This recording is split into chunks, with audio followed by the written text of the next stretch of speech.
Tayo ay manalangin para sa ating prayer for illumination. Panginoong Diyos na mabuti, gusto naming lumapit sa inyo para hilingin ang kapangyarihan ng banal na Espiritu na siya lamang ang nakakapagpabukas sa aming mga mata para maintindihan ang inyong salita. Lord, your word is spiritual and therefore they are spiritually discerned. At sino man gustong makaunawa nito, kailangan niya ang banal na Espiritu. Hindi ito pwedeng exercise lamang ng isipan ng aming mga sarili. Panginoon, buksan mo ang aming mga puso, ang aming mga mata, at ipaunawa mo sa amin ang bagay na gusto mong maunawaan namin. Give us light, open our eyes, and send forth your light that we may behold the wondrous things out of your law. Lord, your word gives light to the simple. Its word gives entrance sa kaliwanagan ng aming mga puso at ng inyong salita. Hiling din namin, Panginoon, kung ipinapanalangin namin maging bukas ang aming puso at isipan, maging alisto kami sa pakikinig. Labanan namin ang distraction, ang anumang maaari na makapagpalayo sa amin sa inyong salita sa oras na ito. Nawa mag-intindihan ng bawat isa na ang pakikinig ang isa sa pinaka-aktibo at pinaka-mahirap na ginagawa namin bilang tao. Dahil dito kailangan naming tumahimik lamang at mag-concentrate sa ipinapangaral ng inyong salita. Nawa, Panginoon, handa ang aming mga puso, isipan, kaluluwa, maging ang aming mga katawan, sapagkat nais naming tanggapin ang pagpapala ng inyong salita. Ito po ang aming samot dalangin sa pangalan ng Panginoong Yesus. Amen.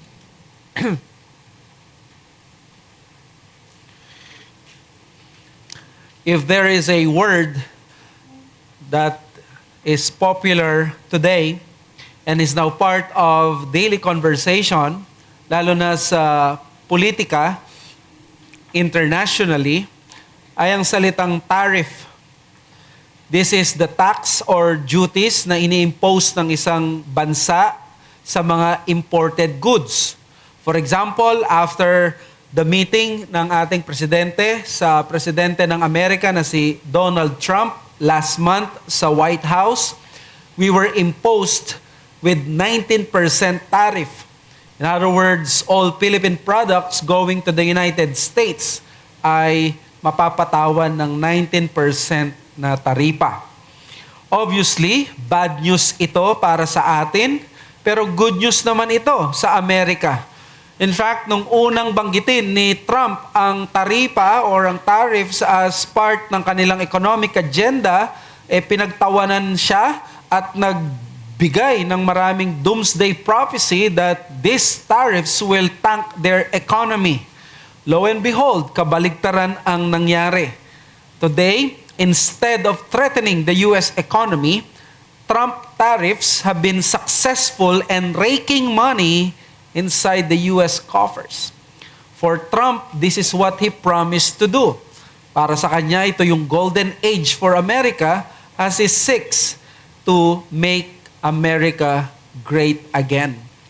Here is a case where other countries are being left behind economically habang ang isang bansa ay nag-a-advance, nagpo-flourish doon sa unfair or hindi patas na tariff na deal ng Pilipinas na 0% sa US, 19% sa atin, may pag-iiwanan talaga tayo sa kanila.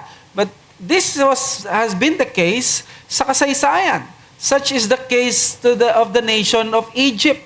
At alam nyo, ang Egypt, habang ang mga bansa noon ay nagkakandahirap-hirap, they were languishing in poverty because of that 7-year famine, there is one nation that is actually namamayagpag. And behind that nation is that one man na ginagamit ng Diyos, si Joseph, and he is making Egypt great again. Let us read Genesis 47, verses 13 to 28. or 7 to 28. Hear the word of the Lord. Then Joseph brought in Jacob his father and stood him before Pharaoh. And Jacob blessed Pharaoh, and Pharaoh said to Jacob, "How many are the days of the years of your life?" And Jacob said to Pharaoh, "The days of the years of my sojourning are 130 years. Few and evil have been the days of the years of my life, and they have not attained to the days of the years of the life of my fathers in the days of their sojourning." And Jacob blessed Pharaoh and went out from the presence of Pharaoh. Then Joseph settled his father and his brothers and gave them a possession in the land of Egypt, in the best of the land, in the land of Ramesses, as Pharaoh had commanded. And Joseph provided his father, his brothers, and all his father's household with food according to the number of their dependents. Now there was no food in all the land, for the famine was very severe, so that the land of Egypt and the land of Canaan languished by reason of the famine. And Joseph gathered up all the money that was found in the land of Egypt and in all the land of Canaan in exchange for the grain that they brought. And Joseph brought the money into Pharaoh's house. And when the money was all spent in the land of Egypt and in the land of Canaan, all the Egyptians came to Joseph and said, "Give us food. Why should we die before your eyes? For our money is gone." And Joseph answered, "Give your livestock, and I will give you food in exchange for your livestock, if your money is gone." So they brought their livestock to Joseph, and Joseph gave them food in exchange for the horses, the flocks, the herds, and the donkeys. He supplied them with food in exchange for all their livestock that year. And when that year was ended, they came to him the following year and said to him, "We will not hide from my lord that our money is all spent. The herds of livestock are my lord's. There is nothing left in the sight of my lord but our bodies and our land. Why should we die before your eyes, both we and our land? Buy us and our land for food, and we with our land will be servants to Pharaoh. And give us seed that we may live and not die, and that the land may not be desolate." So Joseph bought all the land of Egypt for Pharaoh, for all the Egyptians sold their fields because the famine was severe on them. The land became Pharaoh's, and as for the people, he made servants of them from one end of Egypt to the other. Only the land of the priests he did not buy, for the priests had a fixed allowance from Pharaoh and lived on the allowance that Pharaoh gave them. Therefore, they did not sell their land. Then Joseph said to the people, "Behold, I have this day bought you and your land for Pharaoh. Now here is seed for you, and you shall sow the land. And at the harvests you shall give a fifth to Pharaoh, and 4/5 shall be your own, as seed for the field, and as food for yourselves and your households, and as food for your little ones." And they said, "You have saved our lives. May it please my Lord, we will be servants to Pharaoh." So Joseph made it a statute concerning the land of Egypt, and it stands to this day that Pharaoh should have the fifth. The land of the priests alone did not become Pharaoh's. Thus Israel settled in the land of Egypt, in the land of Goshen, and they gained possessions in it, were fruitful, and multiplied greatly. And Jacob lived in the land of Egypt 17 years. So the days of Jacob, the years of his life, were 147 years. Mga kapatid, here is the inspired, inerrant, infallible Word of God. This part of the narrative of Joseph is what we call the chapters that is all about blessings. Blessings that is not the type na pinapangaral ng prosperity gospel preachers, but the blessings because of God's faithfulness to His covenant people. The coming of Israel to Egypt with his family, si Jacob, ay very important na event sa biblical history because partly it fulfills the prophecy given to Abraham that his seed will be a slave to a foreign power for 400 years. In fact, the very first readers and hearers ng Genesis are those who came out from Egypt after 430 years. So, yung mga nakikinig dito, sila yung mga taong maraming tanong, at dahil sa babasahin nila ngayon sa Genesis 47, maiintindihan nila ngayon bakit nandun sila sa Egypt in the first place. Bakit umabot sila na 430 years, nandun lang sila, may isang bansa sa loob ng isang bansa. Imagine them as they hear the story from Moses. They were refreshed with their very history, why they ended up being servants in Egypt. Bakit sila ay kailangan nilang umalis at magkaroon ng exodus at matanggap ang promises ng Diyos? Well, ang context nito, while the narrative of Joseph is known to be filled with real-life pain, di ba? Daming betrayal, ang daming perseverance. There are 2 chapters in the narrative na very encouraging ang mga chapters na ito. In the words of Joel Beakey, these are happy chapters. Chapters 47 and 48 is what Joel Beakey calls happy chapters of the narrative of Joseph.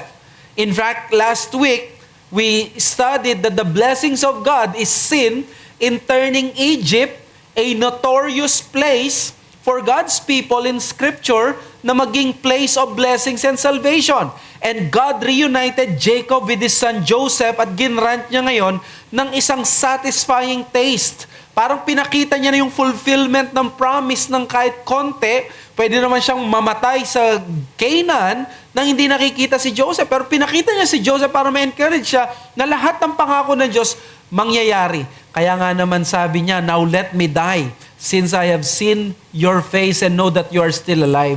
Later on, si Simeon sa New Covenant sa chapter 2 na Luke will utter the same words when he saw Jesus. Now, not only that, they were given by Pharaoh the best of the land, ang Goshen. So indeed, superior ang blessings. Kaya nga, naging message natin last week is that the covenant ensures that God's people are both receivers and dispensers of better blessings. Now, the passage that we are about to study is full-blown explanation on why Egypt has been made rich.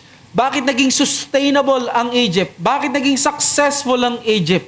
Using the metrics of the modern world, using the words or the language of the economic experts, they would immediately point out, siguro sa wise decision yan, o kaya sa wise administration ng Egyptian government, yung political will siguro nung hari in seeing and planning before the famine even starts.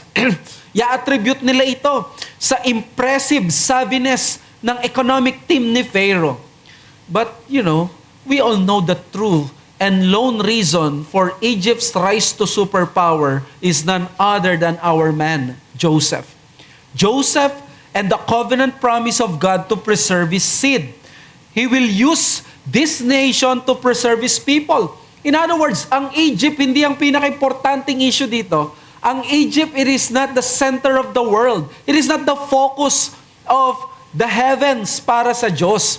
As far as the redemptive agenda is concerned, ang pinaka-focus ng Panginoong Diyos ay walang iba kundi ang kanyang bayan ng Israel.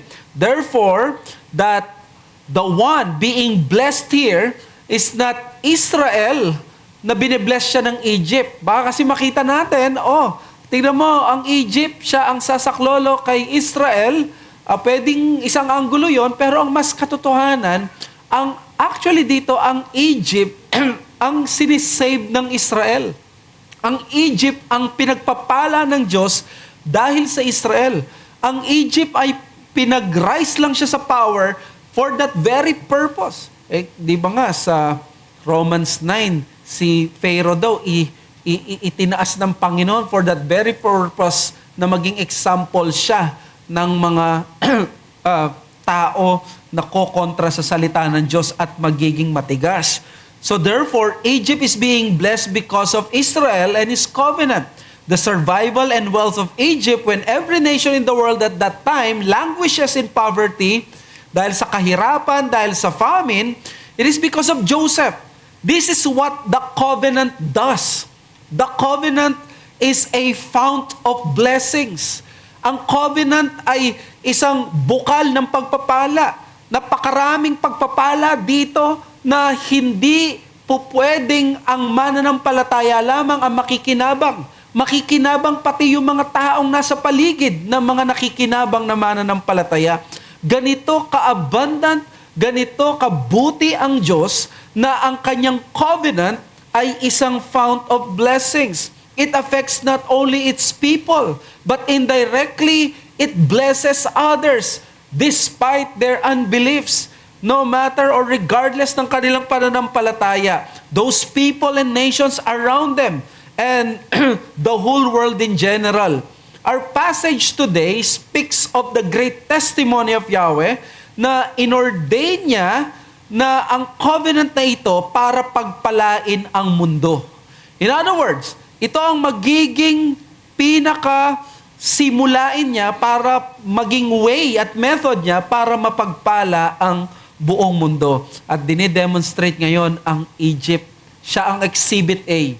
Kung ano makikita natin sa Egypt, ito yung gagawin ng Diyos sa buong mundo. That through that seed, pagpapalain ang mundo. And that is our message. The covenant is a fount of blessings, not only to God's people, but also to other people.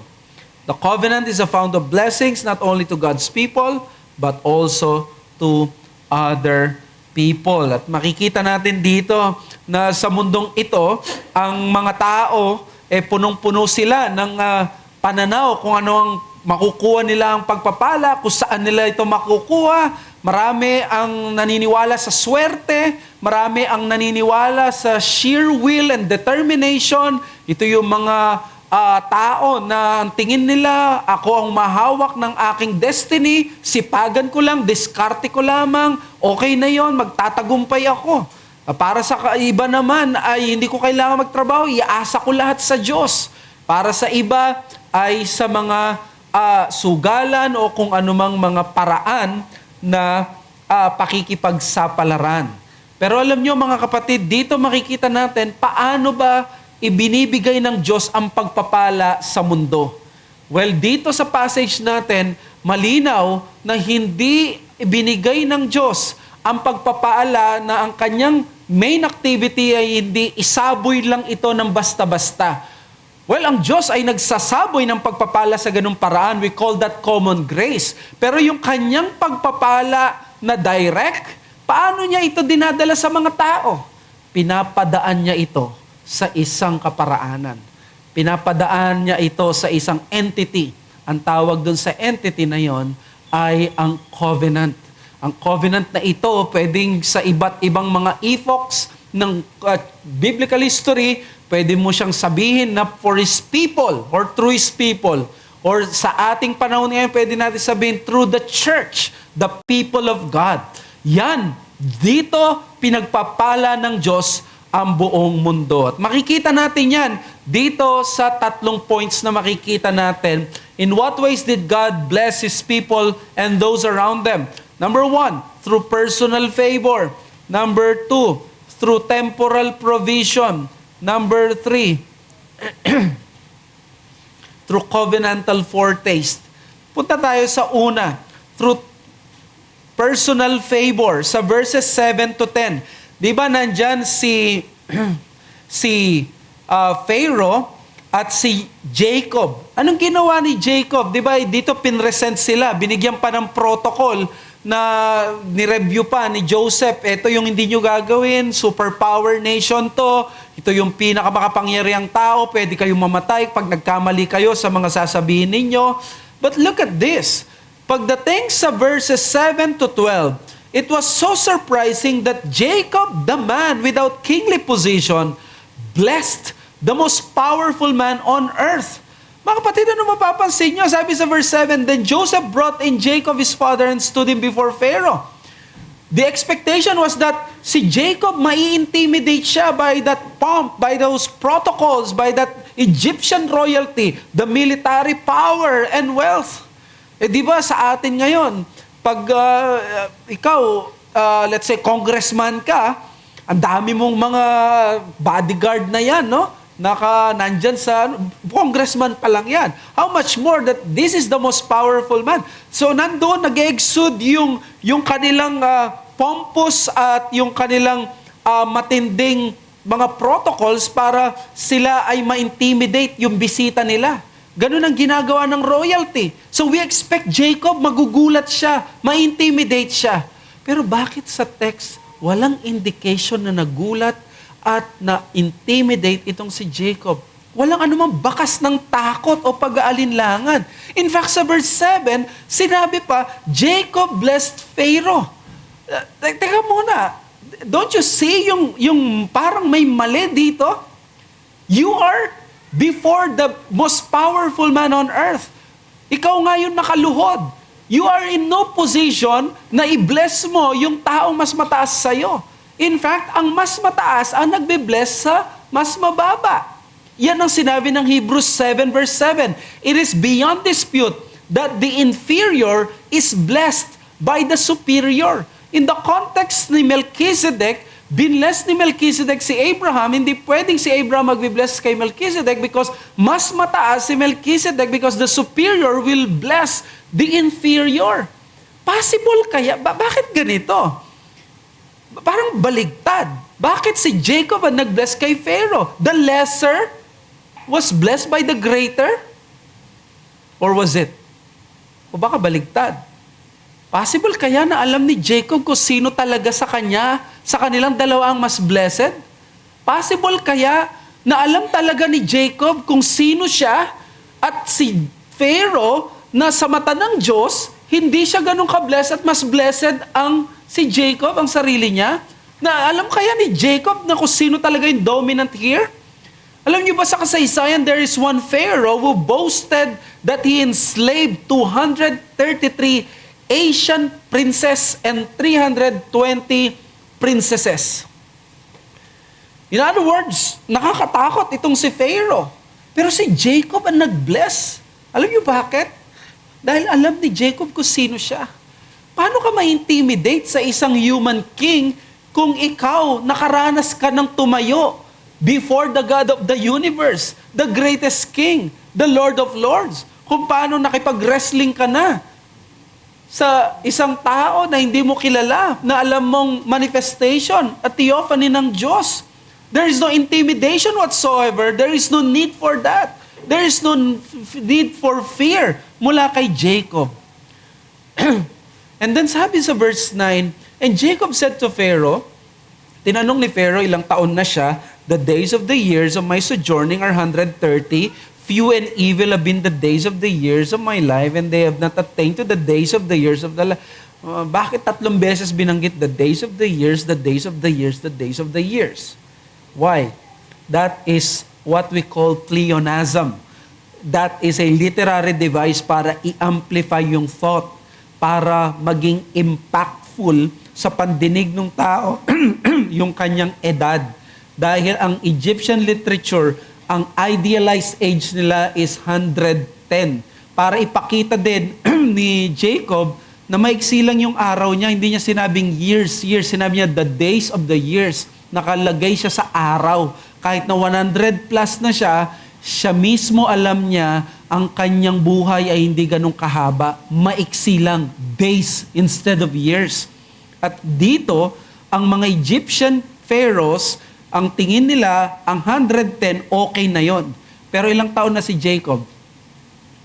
130. So, matanda siya ng 2 dekada.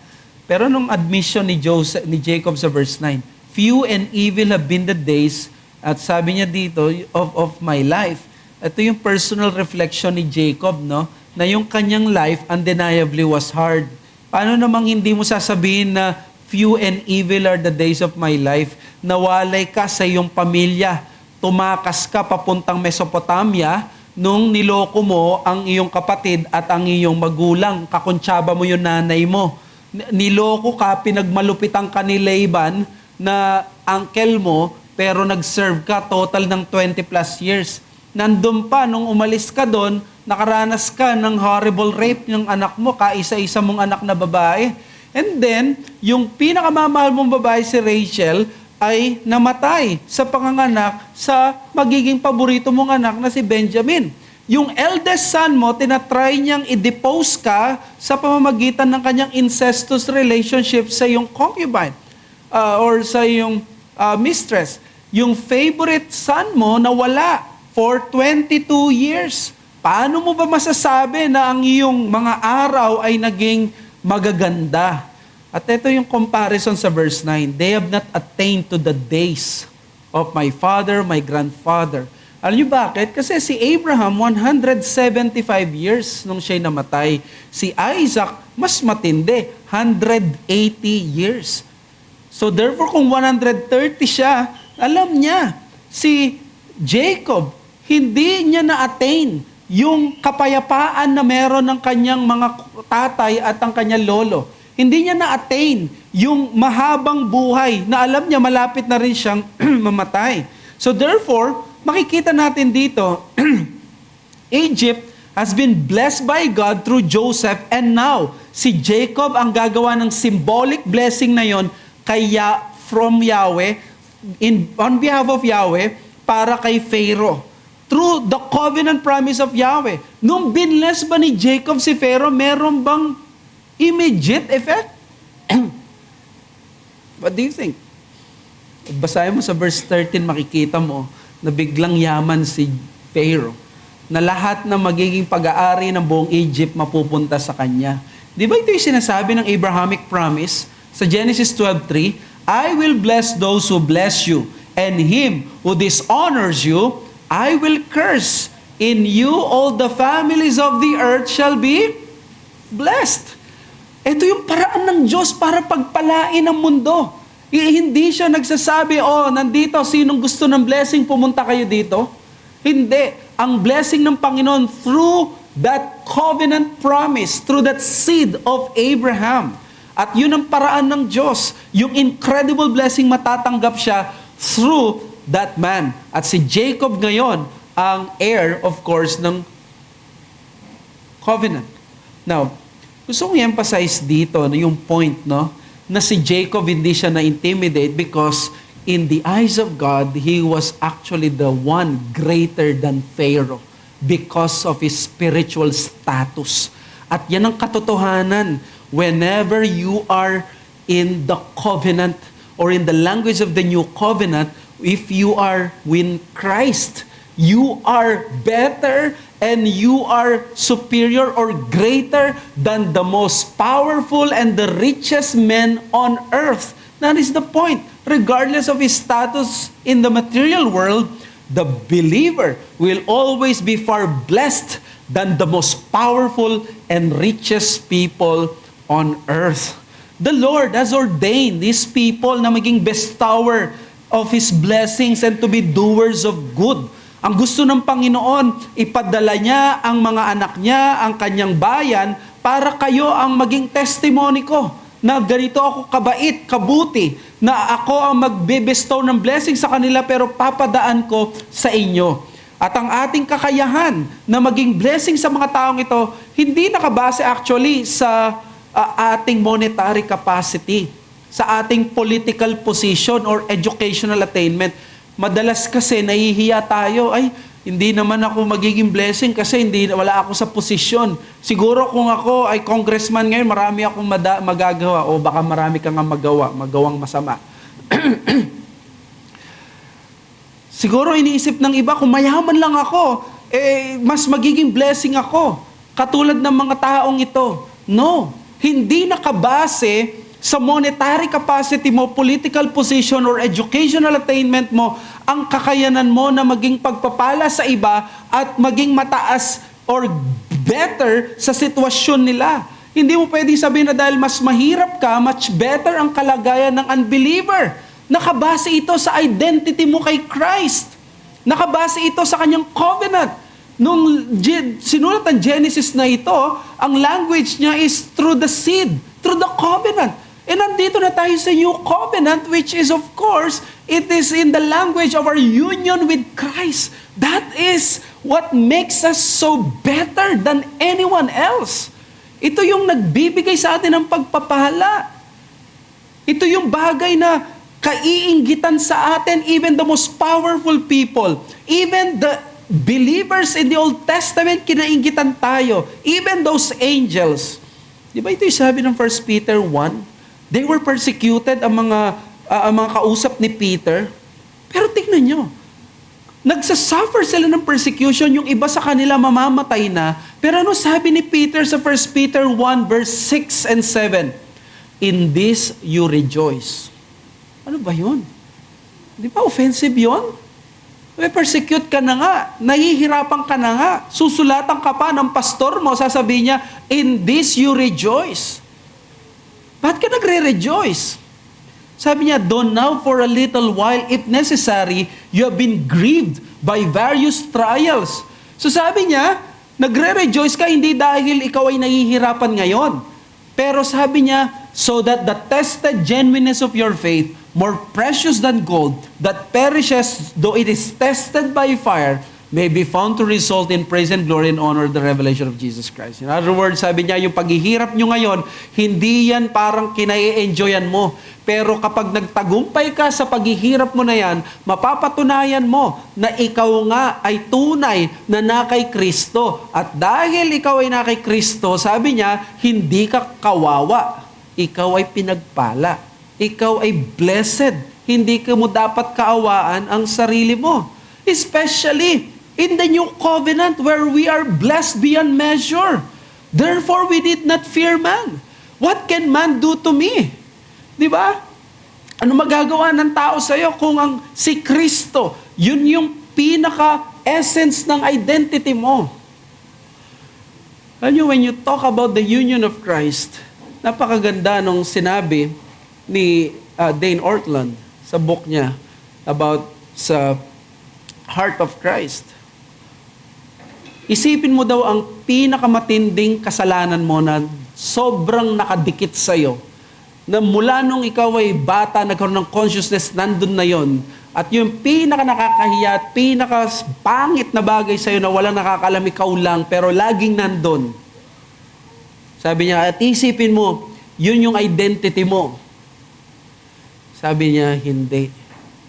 Pag tinalupan mo daw ang sibuyas o yung isang prutas, yung kayamanan mo, yung pinag-aralan mo, kung ano man ang mga bagay na yan, pati yung mga pinaka-cherished at yung nag-identify sa'yo na kasalanan, hindi na raw yan na nag-identify sa'yo. Ang pinaka-matitira doon ay ang union mo kay Christ. That's who you are. That's your greatest identity. That's your innermost identity. In other words, kahit pa ang kaharap mo ay paraon, kahit ang harap mo ay presidente pa, kahit sino pa, kahit mob leader pa, hindi kailangan ma-intimidate because in the eyes of God, you are in Christ and that makes you the more blessed person than Him. So let me challenge you. Be part of the outpouring of God's favor now in this world through His work and His people. Maging part ka. I'm sorry. Ba yun?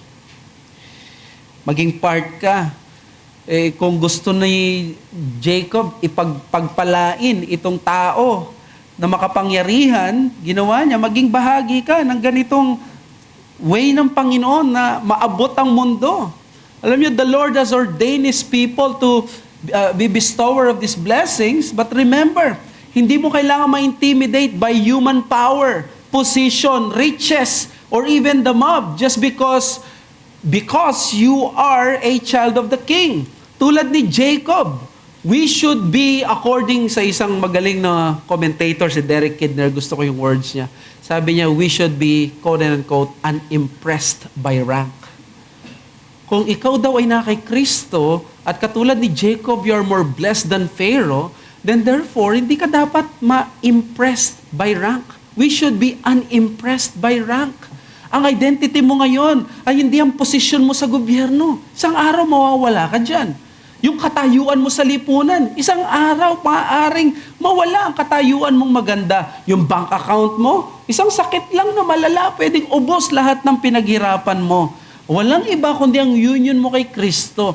Ang problema sa ating mga Kristiyano, kahit Kristiyano na tayo, masyado pa rin tayong nai-impress sa mga powerful. Masyado pa rin tayong nai-impress by rank sa mga mayayaman. Pansinin natin, gusto mo malaman kung ikaw ay impressed by rank? Impressed sa mayayaman or sa powerful? Magdali lang ang test. Paano mo tinatrato yung kakilala mong mayaman nasa posisyon kumpara doon sa taong mahirap na walang magagawa sa'yo? Kapag merong difference or parang mas matindi ang pagkakaroon mo ng ganitong takot or parang ganitong bagay doon sa mayaman at iba yung treatment mo dahil ito mahirap, okay lang yan, ikaw yung tao na kahit Kristiyano, impressed by rank. In other words, mas napafascinate ka hindi sa union with Christ, kundi sa external ability ng tao. Kung sa mayaman, baka mas patient ka. Sobrang nag-iingat ka. Pero sa mahirap, hayaan mo lang ako magsalita na magsalita. Kahit i-deny mo, impressed by rank or power or money ang tawag dyan. Sabi ni C.H. Spurgeon, the richest man in this world, if he does not know Jesus Christ, carries with him a coffin on his back, and in the end, will have nothing but a grave dust on his mouth. The richest man in this world, if he does not know Jesus Christ, carries with him a coffin in his back, and in the end, will have nothing but a grave dust on his mouth. Di ba ito yung mismong lesson ni Alexander na nasakop niya ang lahat ng kayang sakupin? Pero anong sinabi niya bago siya mamatay? There is no more world to conquer. Wala na. Walang halaga. Regardless of your status in the material world, the believer will always be far blessed than the most powerful man. Since you possess that rare riches only God can give, abay dapat, maging mapagpasalamat ka, magkaroon ka ng confidence doon that you are a child of the King. At kung meron ka din blessing na ganito, i-share mo sa iba. Another challenge is in the form of a warning. Warning ito because there will come a time for the reaping of our sins that will truly break our hearts in the end. Look at Jacob. Despite being the covenant heir, ano sabi niya? He realized that his sin still found him out. Later on, hindi niya ma-deny. Few and evil are my days. Imagine, yung kanyang old age realization, nung tumanda siya, na-realize niya, for sure, inisip, sabi ng mga commentators, nandun na yung confession niya dito. Dito na siya nagsisi. Dito niya na-realize, ang dami niyang mga maling ginawa sa buhay niya nung bata siya. For sure, inisip niya, no, na hindi na lang siya sana nabuhay in deceitfulness and in cheating his family and others. Na napakatindi at napakapait ang kapalit at chastisement pala ng Diyos. Na kahit anak siya ng Diyos, hindi siya nakaligtas sa prinsipyo at gobyerno ng Diyos. Nagkanda sira-sira ang kanyang pamilya dahil sa kanyang wrong decisions at sa kanyang mga kasalanan. Di niya maiwasang ikumpara ang kanyang buhay sa pagpapala na iba na natanggap ng kanyang tatay at ng kanyang lolo. Yung payapang buhay. Di ba? Yun ang hinahanap ng marami sa atin, payapang buhay. 175 years, 180 years, siya 147 lang. Therefore, wag mong hintayin, mapuno ka ng pagsisisi sa huli. Learn from Jacob that you may deceive others but not God.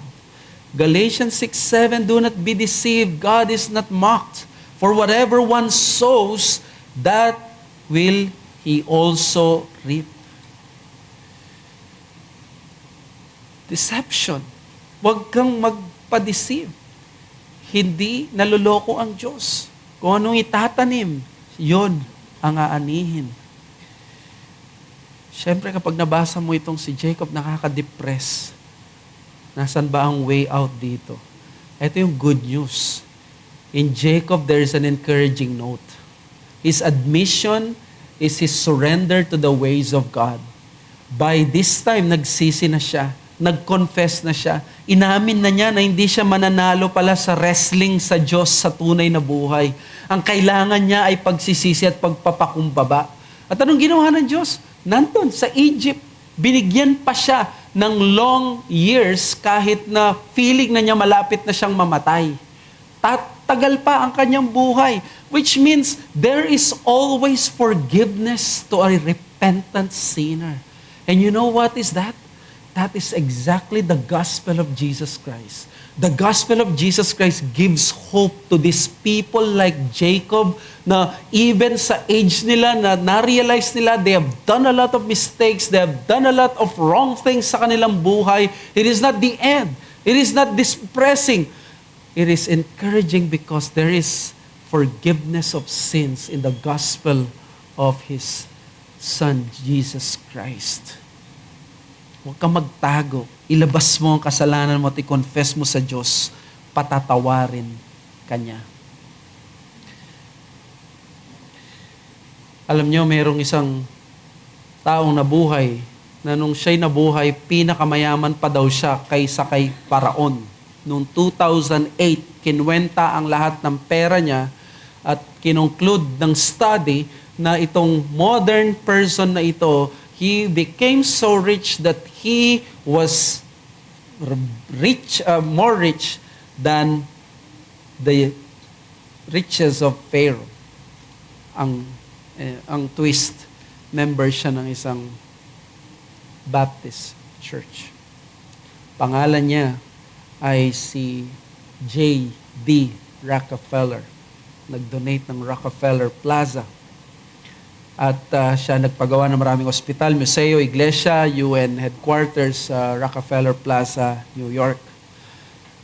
Si J.D. Rockefeller, pinexercise niya ang kanyang practice that even nung siya ay maliit pa lang daw ang sweldo niya, nagta-tithes na siya.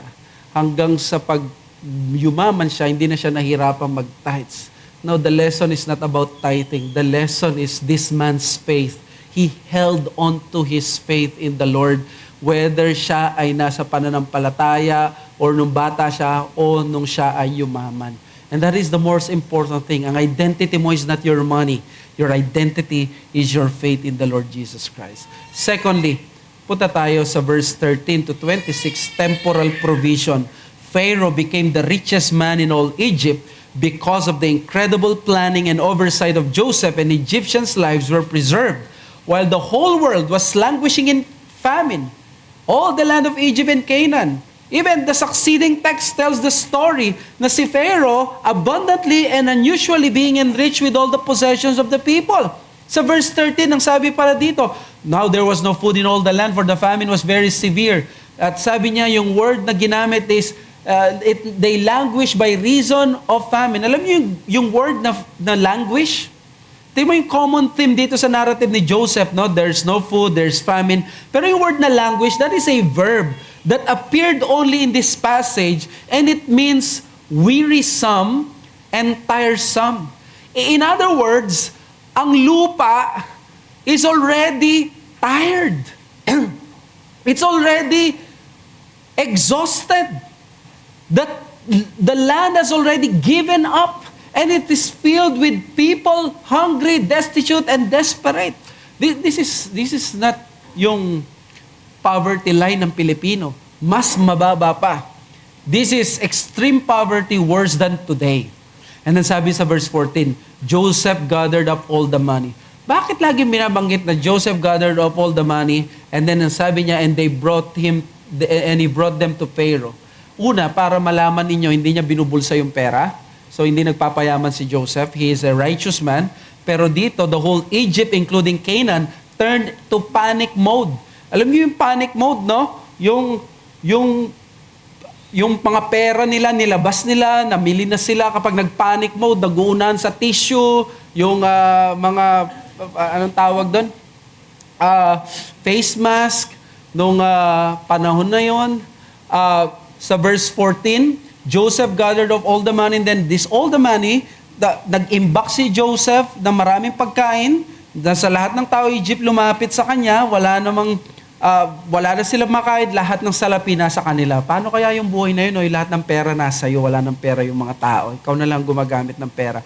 Verse 15, when the money was all spent in all the land of Egypt and in the land of Canaan, and all the Egyptians came to Joseph, said, give us food, why should we die? Now, gusto ko munang pansinin nyo yung word na in the land of Canaan. Bakit binanggit yung word na in the land of Canaan? 3 times. That is to impress yung mga readers na si Jacob, tama lang pumunta siya sa Egypt. That was the right thing to do. Canaan was a sinking ship during this time. Tama lang na umalis siya. Now, sabi niya doon, give your livestock and I will give you food. At ano yung binigay? Horses, flocks, herds, and donkeys. By the end of the year, pag-aari na ni Pharaoh lahat. All their cattle, all their possessions. Pagkaubos ng pera, yung mga hayop naman. At yung lupa na ipinalit para sa pagkain. Verse 18, sabi nila, there's nothing left in the sight of my Lord but our bodies and our land. The famine just got worse. It doesn't getting better. Why should we die before your eyes, before we and our land, buy us and our land for food? Ito, binenta na nila yung sarili nila. Sobrang kalunos-lunos ang kalagayan nila. Sila mismo nag-propose ng deal of servitude. Ito na yung best choice or else mamamatay sila. Tapos, naging pag-aari ni Pharaoh lahat ng mga tao. Dahil pag-aari na niya ang pera, lahat ng hayop, lahat ng pag-aari nila, pati yung kanilang pagkatao, pag-aari na. Verse 19, nakiusap na lang sila, bigyan mo naman kami ng binhi para, alam mo, hindi mag-erosion, para may konti naman kaming nakakain, kawawa naman kami. Verse 20, Joseph brought all the land of Egypt for Pharaoh, all the Egyptians sold their fields because the famine was severe on them. Buti na lang umalis sa Canaan yung pamilya ni Jacob. So here, the emphasis was Joseph purchasing for Pharaoh to make it clear na ang proceeds hindi pupunta sa pocket niya. He was a righteous man in the arena of politics and government, and with the exemption of the land of the priests, all the Egyptians became the property of Pharaoh, and this is all only because of one man, Joseph, the believer of Yahweh. Therefore, mga kapatid, ang biyaya kay Joseph ay naging symbolic sa pag-bless dito para kay Jacob, para kay Pharaoh, at nagbigay ng pagyaman kay Pharaoh. Sa verse 24, and the harvest you shall give a fifth. Kasi pati yung servitude nila, no? Pati yung katawan nila sa kanila na, wala na silang pag-aari, pati yung lupa. Tingnan yung ginawa ni Joseph. Ang sabi niya, pag nagtanim kayo, umani kayo, pag-aari na ni Pharaoh yan, pero ganito, yung 20-80 tayo. Okay yan, di ba? Mas gusto yung 50-50, 60-40, ito 20-80. 20%, 80%. Yung 20% ibigay nyo kay Pharaoh, 80% sa inyo na yon. Now, ito daw scheme na ito, sinabi ng mga ibang commentators, tingnan mo si Joseph nananamantala sa kahinaan ng mga mahihirap. Ito yung shark loan at mga ganitong ginawa niya kasi kailangan nila ng pagkain. Mga kapatid, ang tawag dyan, anachronism. You are imposing Western sensibilities into the scripture. Kung mapapansin mo, this was not a welfare state. Walang libre noon. Kailangan mong buhayin ng sarili mo. Walang estado na namimigay ng ayuda. Walang AICS. Wala pang mga tupad noon. So therefore, ang ginawa ni Joseph is actually a gracious thing. Gracious thing because binigay niya ng may karangalan na yung pagkain, hindi lang libre, bebenta sa inyo. Pero, nung pag-aari na siya, imbes na sa akin ang 80, sa inyo ang 20, binaligtad. 20 lang kay Pharaoh, 80%. It was still magnanimous. Kung ibang mga tao yun, baka kung kayo yun, baka 90-10, di ba? 10% sa inyo, 90 sa akin. Baka ganun pa ang maging gagawin natin. Now, dahil hindi siya pag-aari, no, tinaasan na lang niya yung hindi ito demokratikong bansa. And then, tingnan yung comment nila sa verse 25? And they said, you have saved our lives. May it please my Lord. We will be servants to Pharaoh. Now, ano gusto kong i-emphasize dito, mga kapatid? God's abundant earthly favors to His people extend even to those people around them. Ang abundant earthly favors ng Diyos sa kanyang bayan na-extend even sa mga taong nasa malayo sa kanila. Nung simula pa lang, isang malaking pagpapala na si Joseph sa career ni Pharaoh. Ngayon, lubos na niyang inaani. Si Joseph, ang reason bakit ang Egypt ang naka-last standing nation in the world to prepare for the phenomenal 7-year famine. Doon pa lang naligtas na ni Joseph si Pharaoh at ang Egypt sa maraming kapahamakan. He was able to avert a colliding destruction. With heavenly wisdom, he was able to propose a 14-year plan. 7 years na harvest, 7 years na famine, let's make a plan. Then Jacob blessing him with the blessing of Yahweh. Right after that blessing, we find Pharaoh starting to own the whole of Egypt, both their money, possessions, and service of the people. Hindi dahil karapat-dapat si Pharaoh sa biyaya ng Diyos, but because of the covenant of Yahweh to Abraham. How does the Bible explain this incredible feat? Sa Genesis 41 verse 16, ang sabi ni Joseph kay Pharaoh nung sinasabi niya, ibigay mo yung interpretation, sabi niya, God will give Pharaoh a favorable answer. Here is the most powerful man in the country, yet so utterly helpless when it comes to the tapping of the blessings of God. Nakikiusap lang yung paraon kay Joseph na pagpalain siya. It took the influence, the service, the ministry of a lowly convicted criminal to make Egypt great again. And how many in history na nakita na natin pinagpala ng Diyos because of the selfless service of believers?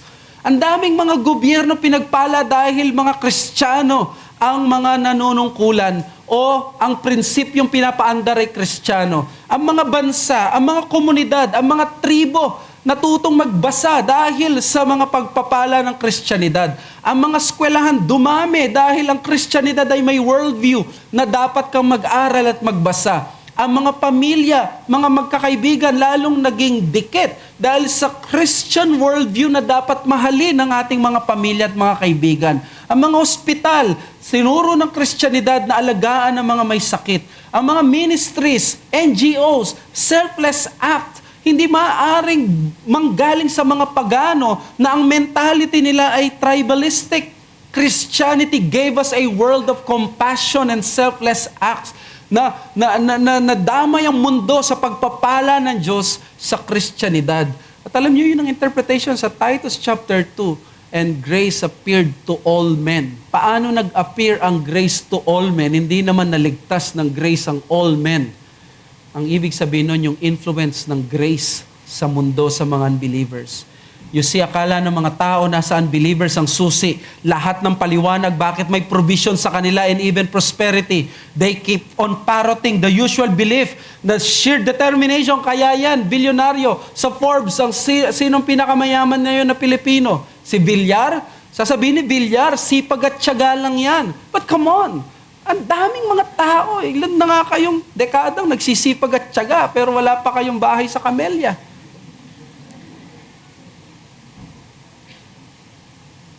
You are still poor and we are still poor. Pharaoh and Egypt were in the greatest recession and depression in history, yet they were flourishing and prospering. Ang ibig ko sabihin dito, hindi yung walang halaga yung sipag at tiyaga. Malinaw sa Proverbs 10:4, the determination or the diligent hand make it rich. Anong sinasabi ko lang dito? Sinasabi ko lang dito, riches, provision, and prosperity cannot simply be explained by human effort and luck. There is what we call the providence. There is a sovereign God who implements His government in the affairs of the world. And one clear principle of this sovereign God is that binibless niya ang mga tao at ang mga bansa at ang buong mundo through those people who are under His covenant. Tinali niya ang sarili niya sa kanyang salita at pangako sa mga tao na nagtitiwala sa kanya that not even their hair will fall to the ground without the heavenly Father's knowledge. They will never leave, He will never leave them, nor forsake them. That He will provide all the things they need that they need as they seek God's kingdom and righteousness. The center of focus of God is not the White House, hindi ang 10 Downing Street, but the church. Doon ang daluyan ng pagpapala patungo sa mundo. Di ba nung ang Ark of the Covenant sa 2 Samuel 6, na natili siya sa house of Obed-Edom the Gittite, ano sinabi doon nung 3 months na nandun siya? The Lord bless Obed-Edom and all his household. Sino gusto ng Bible study 3 months? So, that's not the way to apply it. The way to apply it is this. On the side of the cross, it is even better because the Lord ultimately meant spiritual blessings, ang mga material blessings na yan, of all people through the seed of Abraham, not just physical and earthly blessings. God is so good na hindi siya kontento na i-bless ang mundo with the riches of Egypt, but the courts of the Lord in Zion. Hindi lang material blessings ang ibibigay ng Panginoon. Dito sa New Covenant, ang gagamitin ng Panginoon, i-bless ka niya, hindi lang material riches, but spiritual riches. The material blessing of Egypt points through the instrumentality of Joseph that points to the superior blessings of Zion through the mediatorial ministry of the greater Joseph, Jesus Christ. Egypt, Joseph, Zion, Christ, greater Joseph. Suddenly we see the words of Yahweh, of Abraham, to Abraham being fulfilled now. In you, all the families of the earth be blessed. Indeed, pinagpala ng Diyos ang mundo. Ang pagiging mabuti ng Diyos sa mundo ay nakikita sa pagpapala ng mga alagad, pagpapalang bagong tipan. Challenge, make use of the gifts and graces you received from providence for others' good, not for bitterness or for pride. God is always in the work of saving people and is always through the means of His people. Kung noon, kahit may famine, the Lord was pouring out His favor to Pharaoh because of His people, mas lalo na ngayon ang pagsasaboy niya ng pagpapala sa New Covenant. This is the language of the Bible. When describing the New Covenant, it is an outpouring of blessings. Acts 2:17. And in the last days it shall be, God declares that I will pour out my spirit on all flesh.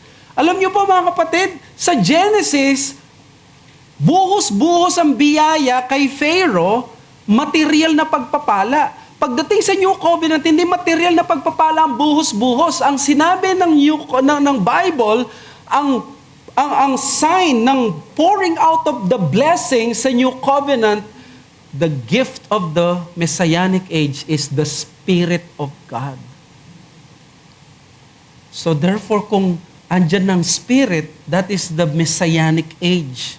And according to the text sa Acts 2:17, God has poured out His flesh doon sa Pentecost, which means we are now in the age where the Lord has outpoured His blessings. Hindi ko pwedeng gamitin ang text ng Egypt, pinagpala pala si Pharaoh. So ang gagawin ko ngayon, maghahanap ako ng Hudyo para maging talisman ko, o Kristiyano para payamanin ako, at yun ang intention ko, yumaman lang. No, these are all pointing to the spiritual blessings. The material riches of Egypt, the cattle upon a hill. No, the very Spirit of God ang pinaka-kayamanan that is shed abroad in our hearts, indwelling sinners so that they would receive the greatest blessing of all. Kapatid, ito ang pinakadakilang pagpapala ngayon. Ito ang pinakamatindi mong maibabahagi, may ko-contribute sa iba. I-share mo ang ebanghelyo, matatanggap nila ang banal na spirito. At kung ikaw ay may banal na spirito, feel blessed. You are abundantly rich. Anong pinakamahalagang bahagay? Hindi kayamanan. Love, joy, peace, long-suffering, joy, goodness, and these are the fruits of the Spirit. And the Spirit has been outpoured sa iyo. Si Joseph ay hanggang pagpapala lang na material riches ang pinagkalob sa kanya sa Egypt. Pero ikaw na nasa New Covenant, the riches of Christ ang meron ka. Not the riches of Egypt. His testimony of faithfulness and tender mercies. Ito ang pwede mong ma-share sa ibang tao. Testify to your loved ones and friends how Christ has changed your evil heart and how through His new covenant has given you a new heart and has brought you to a new creation and has given you new affections. Lahat new. New heart, new creation, new affections. Tinuturuan tayo nito na magkaroon ng bahagi sa istoryang binubuo ng Diyos sa kanyang bagong tipan. Anong bahagi ang pipiliin mo? Isang kaaway sa kanyang plano o bahagi sa kanyang mga alagad? Ang gawain at tipan ng Diyos, kabahagi ka ba dito? Now, marami sa inyo or sa ating lahat at times, naiinggit tayo sa nakikita natin sa Facebook. Yung mga kakilala natin, they have achieved a lot of things. They are now rich at ganito. If you are doing that, and then the Holy Spirit indwells in your heart right now, you are telling the Holy Spirit may mas magandang pagpapala outside the Holy Spirit. Feel blessed because the riches of Christ is in you through the Spirit. In Christ, ibibigay niya. Pastor, wala bang application na kung pinagpala pinagpala rin naman tayo materially? That's exactly the point of Romans 8:32. How He did not spare His own Son, but gave Him up for us all. How will He not also with Him graciously give us all things? In other words, ang argument is, bibigyan ka ba ng pagpapalang material? That's not the argument. Ang argument is, how much more pagdating sa ganyang pangangailangan araw-araw? Mas madali. Mas lalong ipagkakalob ng Diyos. Mas lalong hindi siya dapat pagdudahan. Mas lalo niyang ipinangako. Hindi niya pinangakong payamanin ka materially. Pinangako niya i-provide ang pangangailangan mo. At doon mapuri ang Diyos. Kaya clarify ko lang, hindi natin ginagawang talisman, pampaswerte ang mga alagad o ang covenant, but God uses His imperfect people to bless others. Buksan mo ang mga mata mo. Marami ang pagpapala ng Diyos sa iyo. Kaya nawa, maging pagpapala ka ngayon sa mga ibang tao at maging mapagpasalamat ka. Marahil ang dami mong reklamo sa mga nakaraang araw. Sa Lord's Day na ito, patayin mo ang pag-angal. Maging mapagpasalamat ka na kung paanong biniyayaan abundantly si Pharaoh, mas biniyayaan ka sa bagong tipan. Tayo manalangin. Panginoong Diyos, maraming salamat sa aming napakinggan. Patawarin mo kami na kami bulag sa aming pong privileges at sa abundant riches na meron kami kay Christ. We forget these things, but thank you for reminding us that in Christ we are abundantly blessed. We are abundantly given all these things that we need before we even ask or think. Salamat, Panginoon. Tapat ka. Kung meron dito sa mga anak namin or sa mga bisita namin na wala pa kay Kristo, nawa, Panginoon, may we be unimpressed by rank, but may we be impressed by the riches of Christ. Nawa makita nilang tagapagligtas kay Kristo Jesus. Ang kasalanan nila ay dadala sila sa impyerno. Walang ibang magliligtas, walang mabuting gawa relihiyon, walang anumang grupo, kundi si Kristo lamang na ipinapangaral ang kaligtasan sa kanyang ebanghelyo. Ito po ang aming samod dalangin sa pangalan ng Panginoong Jesus. Amen.